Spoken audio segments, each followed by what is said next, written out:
social media is a huge part of a lot of people's lives, and though we may not get into the statistics of all of that, of course, there's some very educational resources out there that you can tap into, that you can go visit.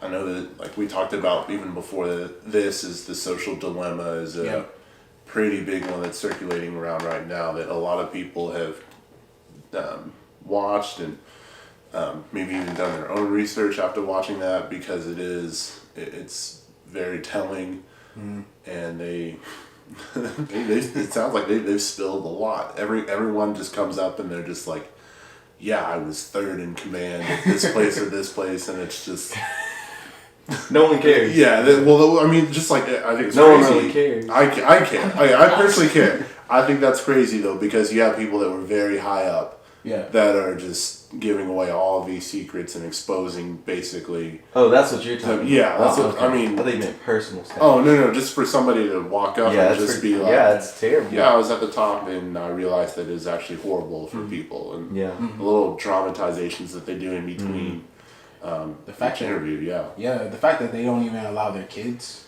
to be on social media and stuff, like, it shows you the power or the impact of it, right?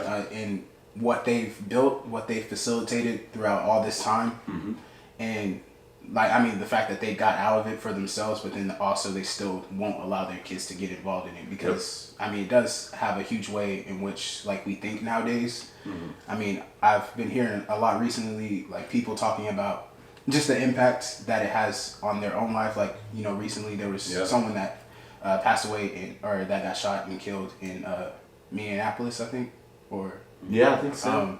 So I mean, stuff like that, like, we all experienced it during quarantine, even just all the shootings, all the riots and stuff like that, and everything was already on social media, and then and then we heard about all the fake news sources and all that stuff that's on there as well. So it's like a lot of things that social media can be, and a lot of ways that some people use it for evil, you know, to shift our thought patterns and the way that we feel, the way that we go about our week, the way that we view people, see people. It's crazy.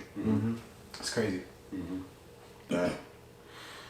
No, that's real, to say the least. And I don't even know I guess we could come up with the title of this right now, not to take too much time, but just the unpopular truth that correlates with social media. I don't even know, because it's so many different things for different people.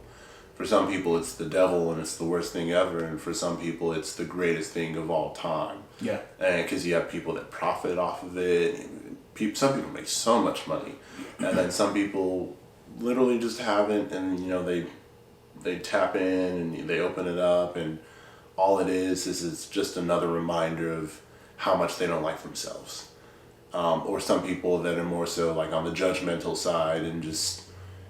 Social media isn't real; it's all fake, and I mean, there are some things that are definitely fake. Don't get me wrong; there are some things that are not real, but it's more so out of bitterness, and I think also out of a place of insecurity that some people say those things. So, I mean, I don't even know.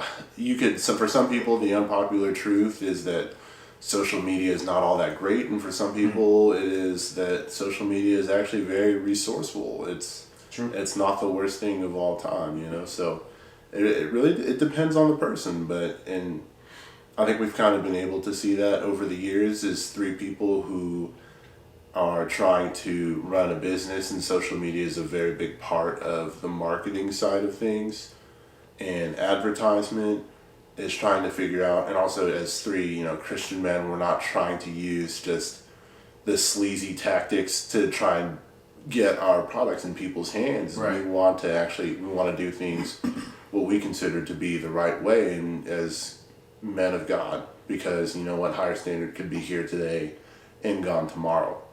So it's super interesting how people utilize it, and you know, we all have our pet peeves, so I don't know.